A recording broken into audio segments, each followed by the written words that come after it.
states' rights away from determining our laws on this issue. We will not turn back if we turn out. We cannot be complacent and we cannot give up. Don't let this disheartening decision discourage you. Let it ignite the fire in you. Together, let's stand up, speak up, and ensure future generations have the same rights as our generation. Together, the power of our drive and determination will ensure the future is safe in our hands. Thank you.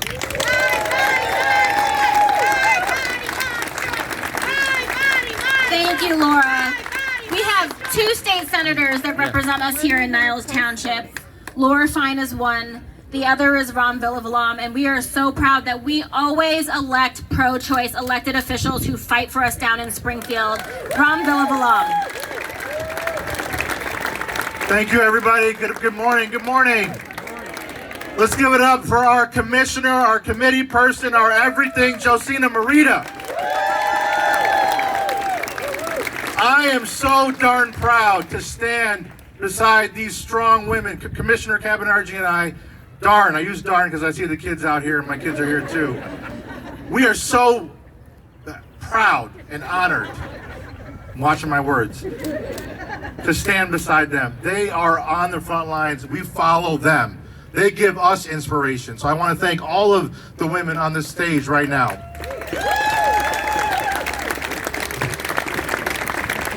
Why are we here? Why is it important to fight locally?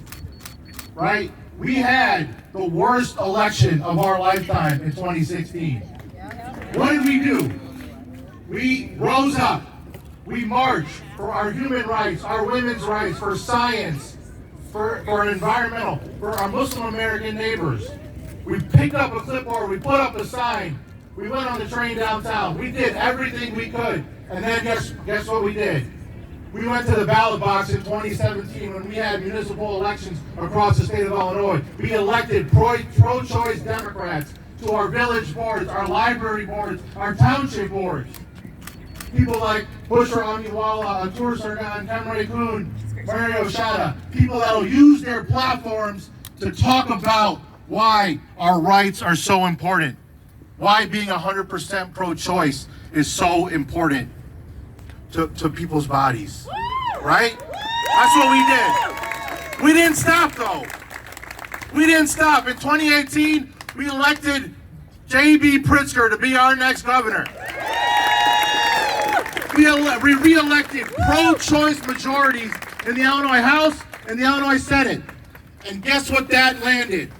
That's landed the bills that my colleague, Senator Laura Fine, talked about. The Reproductive Health Act in 2019, repealing the Parental Notification Act just this past year.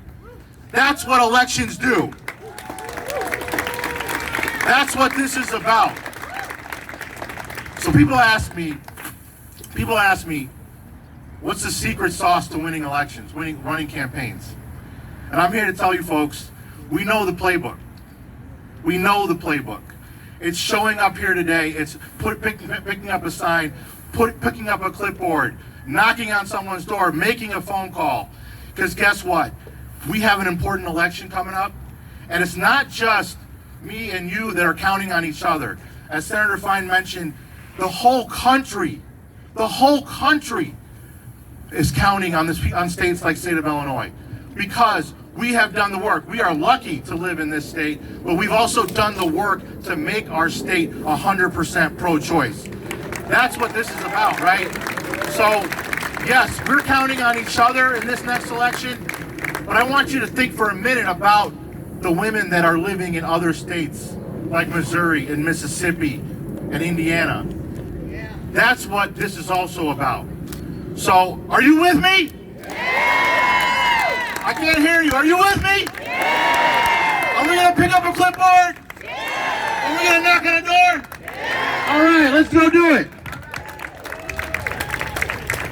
Thank you, Ram.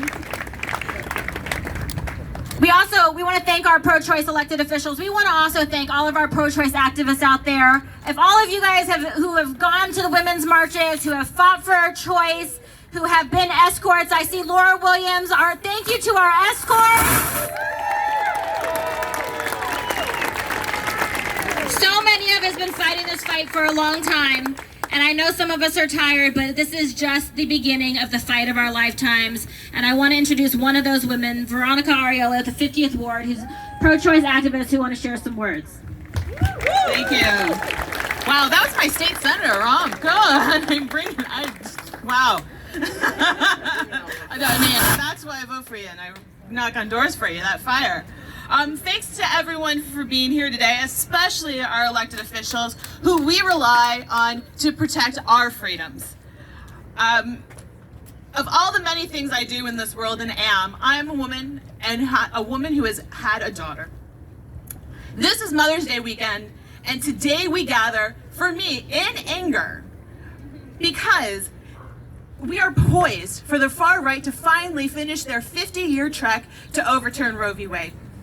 Their arguments are often framed in terms of life, in protecting the unborn. Yet these are the same people who accuse us of being anti-family, anti-life, are the same people who take away our access to health care, who want to refuse to pay for school lunches, to feed the babies that they claim they protect. They don't care about killing the planet because they're getting rich off of it. We need to take back that framework. We are the pro-family. We are the pro-life. It is fitting that we are here on Mother's Day weekend to demand full autonomy of our bodies, because 60% of the people who terminate their pregnancies in the United States already have a child. They are already parenting. They are centering their lives around existing children.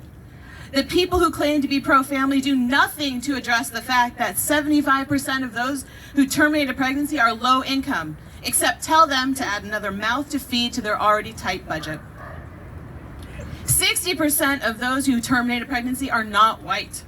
This means that many of us who are terminating pregnancy are low-income people of color, and we know from history that those who have access to resources will always have access to abortion services.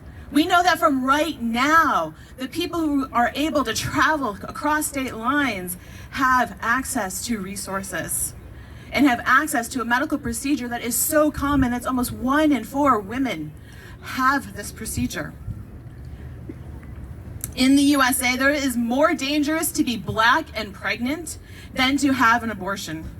The Black maternal mortality rate is 43 out of 100,000 births. So that's for every 100,000 Black babies born in this country, 43 people die doing that. Less than 1 person will die from an abortion in that 100,000 births. Only 71% of Latinas obtain the necessary prenatal care in this country. This country is not supporting us to give birth and to raise children. Why? Why do they keep doing this to us? What will these numbers look like if we are required to carry every pregnancy to term? And we like to say we're going to be fine here in Illinois because we can be a haven. And we have fought really, really hard for decades to get where we are today. But we don't have enough abortion providers in this state to serve half the country.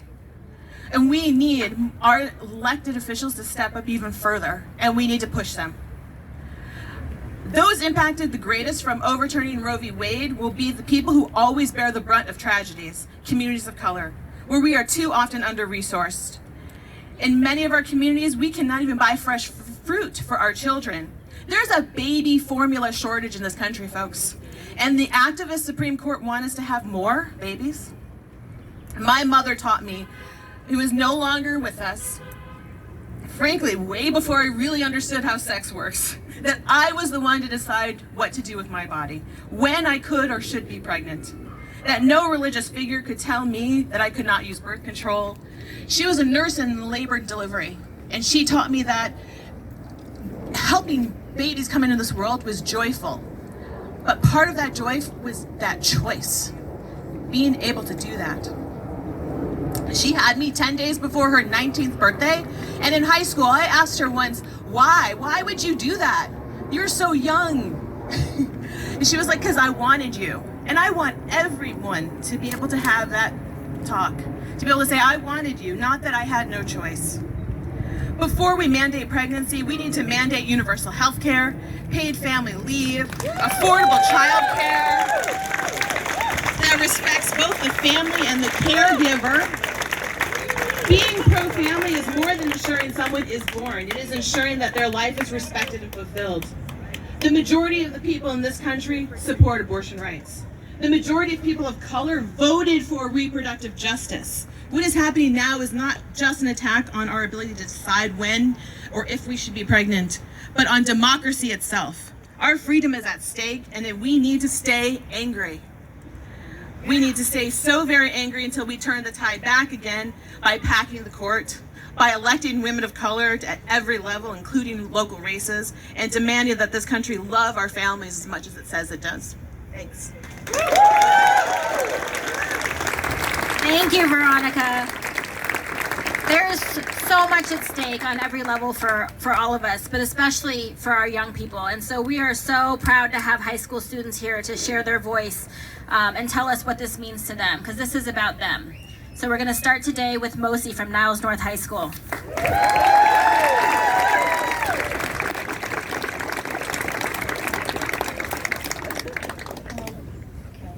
Sorry, a little nervous.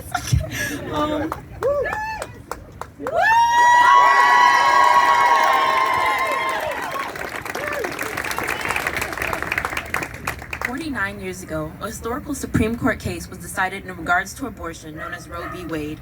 The validity of this right has been upheld time and time again. However, sorry. You're great. Okay, sorry. 49 years ago, a historical Supreme Court case was decided in regards to abortion known as Roe v. Wade. The validity of this right has been upheld time and time again. However, now it is being threatened. It is being threatened by people who don't care about the supposed children they are trying to save, but in reality, they are only trying to police people's bodies. Prior to the crucial decision made in Roe v. Wade, people were still able to receive abortions. However, these secret and often unprofessional abortions were not safe and even led to death in many cases. Overturning this vital decision will take people right back to where we started. Not only will we be backtracked by years of reform efforts, but going against this long-standing precedent sets a new one which allows for any past decision built on the foundation of the right to privacy to be reversed as long as the Supreme Court wills, depending mostly on political makeup. Unlike how the Founding Fathers willed for the Supreme Court to function unbiased and fair, it has now become a political battleground for political parties. This should not be how the court operates. The Supreme Court is an institution that is meant to judge whether laws are constitutional, not whether or not it aligns with their political agenda. As a young Black woman in America, it is truly a scary thing to hear that the long-standing Supreme Court precedent can be overturned on a whim, especially given the large amounts of other rights which are dependent on this decision. It won't just stop at abortion. Next, it could be gay marriage, and after that, it could be women's right to vote. Finally, I want to say that we are not arguing for or against abortion. We're arguing for an individual's right to choose what they want to do with their own body.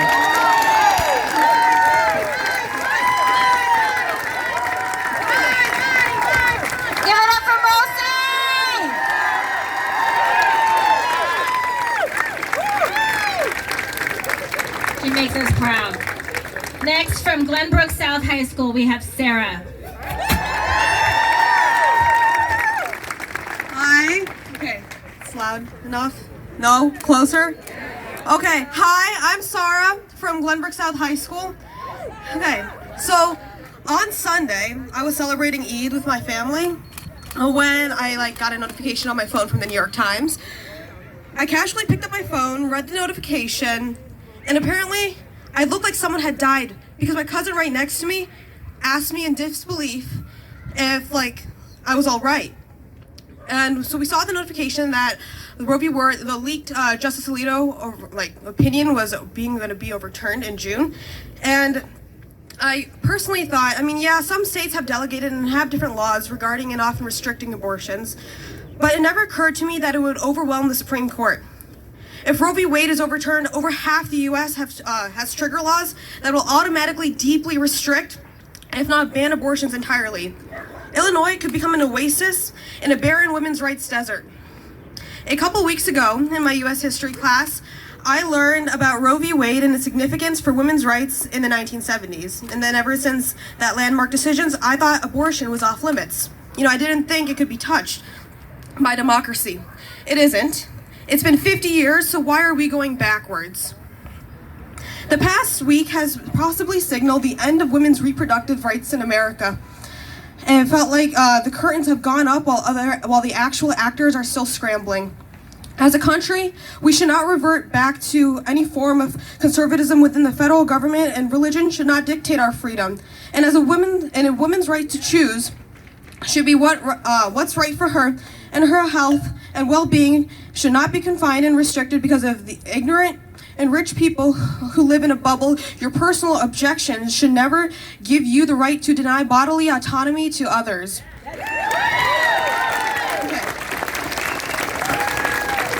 People of color and other marginalized, low-income communities will be most affected. Those who disproportionately have trouble accessing healthcare already. Often people of color will be at the forefront of the issue.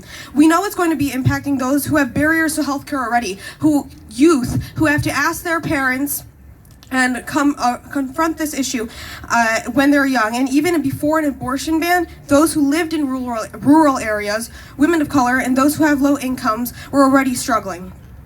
Most people who seek abortion care already have children, and they may not have time off of work, access to childcare, the other things they need to be able to leave their community to constitutionally get protected health care.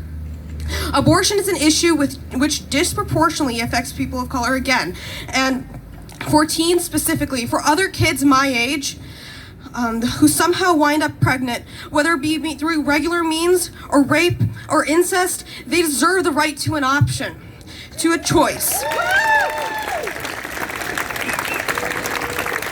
There's an extra dose of cruelty in stripping the young people with the least control over their own lives, of control over their bodies as well. The loophole for teenagers in bad situations was already really small.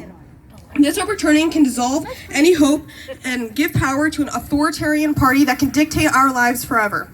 And that's why I'm here, along with my fellow classmates and other students, to rally and protect and exercise my right to help my sisters in the United States. And that's why it's so important in November to vote in the midterms, to vote blue and protect our rights. Thank you, Sarah. I think all of us remember the moment when we first saw the news. And, for me, I thought of my 2-year-old daughter. I think of these young girls who are in high school and the choices that they're going to have to make. And so it's so important for us to not just trust women, but to listen to our young women. And we're so proud to have Lita from Niles North, the head of the Femme Club at Niles North.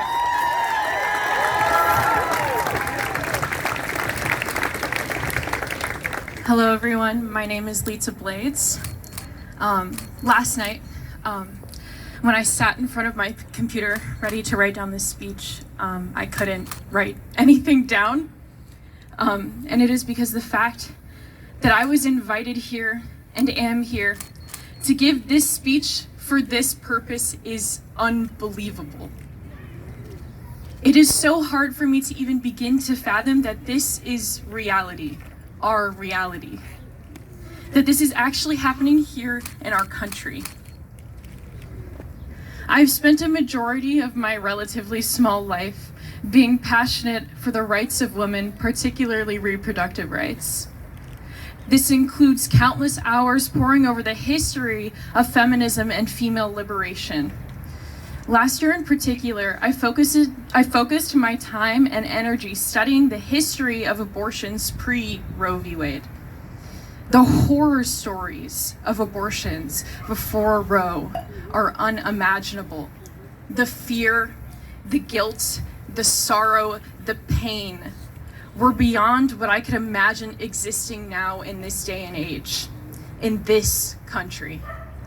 My mother, who is a history teacher, has always taught me that we look at history so that we can learn from the past, so that we do not repeat the same mistakes. We try to move forwards instead of backwards to make this life better, more fair, and more equitable. Yet here we are moving backwards, regressing as a nation. You would think it would be enough to open a book, to read a story, to examine the devastating female mortality rates pre-Roe v. Wade, to care about the increased hospitalizations due to botched back alley abortions, to know that when the court ruled in Roe's favor, they were ruling in favor of protecting the lives and bodies of people with uteruses. But no, it isn't enough. And now, 50 years later, the Supreme Court is promoting the abuse, exploitation, and mutilation of people with uteruses because we know that when you take away the right to abortion, you aren't getting rid of it. You are just getting rid of affordable, safe abortion.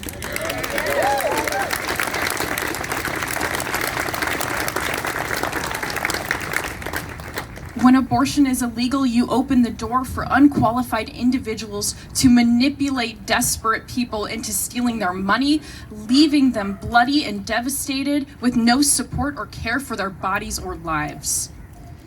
I grew up with hope. The history that I have studied seemed to show a pattern of progression, but that hope, that progress has been obliterated by people in power who cannot even begin to understand what it might feel like to be pregnant without money, without support, without health care, without options, or even pregnant at all.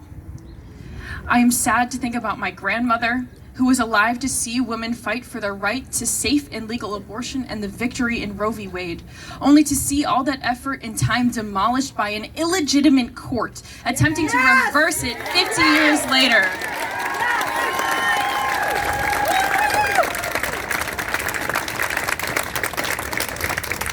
I also think of Heather Booth, an activist who started an underground abortion service in Chicago. Watch as the service she provided, which she hoped would never be needed again, is becoming relevant once again. When I spoke with her last year, she expressed her excitement to me at hearing from young activists and her hope that we will continue to push for progress. However, the foundation for that progress is being torn out from underneath us. Our right to choose, our right to privacy, and our rights to make decisions about our own bodies are being stripped from us here in a supposedly free country. Now I can only see a future where I must constantly fight for my basic human right to bodily autonomy. I am fed up with people in power burdening us with the consequences of their selfishness, people who do not even bother to visit the places where their decisions have the greatest impact. I am livid that we live in a country where our Supreme Court that supposedly exists to protect our rights can take away control over our own bodies. I am devastated when I think of the people that will be forced to carry out pregnancies and support lives without the means to do so. So when I sat down to write this speech and couldn't, it was because I could not believe that everything I'd been told about freedom in this country had been a lie. That freedom here only exists when you are born with the privilege of not being marginalized. Because I know cis straight white men have never woken up to the knowledge that their basic human rights are being taken from them. That they have never carried the fear that their right to make decisions about their own bodies could be stolen. Yet, that is happening to people like me and people like us. We're being told that our bodies are not our own.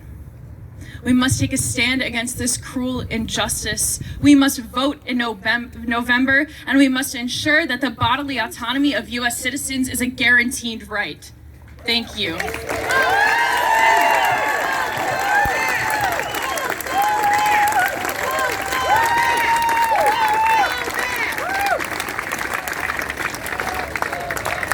Thank you, Lita. I mean, it is unbelievable to be in this moment. You know, certain fights we think we have fought and we have won, and we just keep having to fight, I think of when you talk about the Supreme Court. I was, during the Kavanaugh hearings, I literally gave birth to my daughter in the middle of the Kavanaugh hearings and watched it in the delivery room. This morning, I got to meet one of my sheroes, Anita Hill, who's in Chicago today. And there are just so many moments in my life. I think all of you probably can think of these different moments in your life of that it's hard to believe that we're here today. But one person who always gives me hope, who has fought for us every day, who I consider to be my true north, our Congresswoman. We are so lucky fights for us every day, Jan Schakowsky.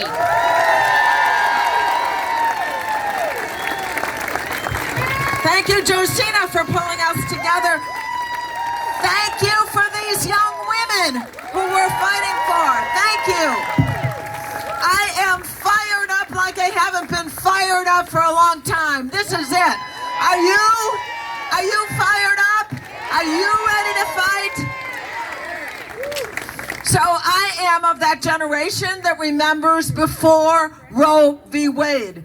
I wear a button that I've had for a very long time that says very clearly, Roe was not the beginning of women having abortions. It was the end of women dying from abortions. We remember those days. I'm going to tell you the story of someone who's a friend of mine, his name is Greg Johnson. He's actually running for state legislature right now in the Quad Cities. And he told a story about his mother. When he was 7 years old, his mother was told that if she carried the pregnancy that she had right now until terminate term, that she would die. That's what the doctor pretty much assured her. So this mom, low income, worked hard to put the money together to go to the only place at that time that abortion was legal. This was just before Roe passed. To go to New York. She finally got the money together, went to New York, and when she got there and went to the clinic, she was told she was too late. The pregnancy had gone on too long. So she went back to the Quad Cities and to her children and had a 4th of July party, celebrated with them, and when she went to deliver that baby, she died, leaving a 7-year-old and a little girl without a parent, an orphan. That is the consequence. The families, the women, the children who suffer. But I want to tell you something. We can win this fight. We will not let women come and go back. No, we will not. And I want to tell you, there's one reason why we are in the position that we are in right now, because we lost an election. That's why. When we got Donald Trump as president of the United States, what we got was a rogue Supreme Court. What we got was an illegitimate Supreme Court. But we can undo this. We can undo this. We can win. The majority of American people are with us. The vast majority of Americans are opposed to the idea of taking away the rights of women to have an abortion. They do not want to see Roe v. Wade undone. I'm talking about, of course, the vast majority of Democrats. 3/4 of independents, this is polling, and the majority of Republicans who are saying no to the undoing of Roe v. Wade. We can do this. And so this day is just the start for all of you who are at your first rally. We are going to have to work every single day. We are going to have to not only be out there on the streets, but we're going to have to be there at the ballot box. This issue is on the ballot. Now, coming up, it's on the ballot. And I think that our state legislators and everyone who has fought to protect us here in Illinois, but make no mistake, what they're doing now with the Supreme Court is just the beginning. They would like to take away this right nationally. And it's not just about abortion rights. It is about LGBTQ rights. It is about everyone. They want to undo the values that we have fought so hard for. So, this election is absolutely about saving lives. And so we have got to get to the polls. We have got to get everyone out to the polls. If everyone who agrees with our values were to vote, we'd win every election. But now we have got to make sure that we get busy. And I want to say, I recommend that you stop watching cable news. Stop paying attention to the pundits. There are so many naysayers out there who want to tell you that it is likely that the Republicans are going to take over the Congress. Don't believe it. They said that about Barack Hussein Obama, that he could not win the election. And by the way, they said that about Hillary Clinton, that she could not lose the election. They have not been right, and we can be right. So I want to just assure you that you're going to have to work all the time to get everyone you know, young, old, whatever, to get out and vote, to register to vote. You need to be part of that leadership effort to get everyone registered to vote. And then to get everyone out to vote. Turn out, and turn out. So I want to say to you, my brothers and sisters, we can win this battle. When we fight, we win. When we fight, we win. When we fight, we win. Cuando luchamos, ganamos. When we fight, we win. Let's do it. We can.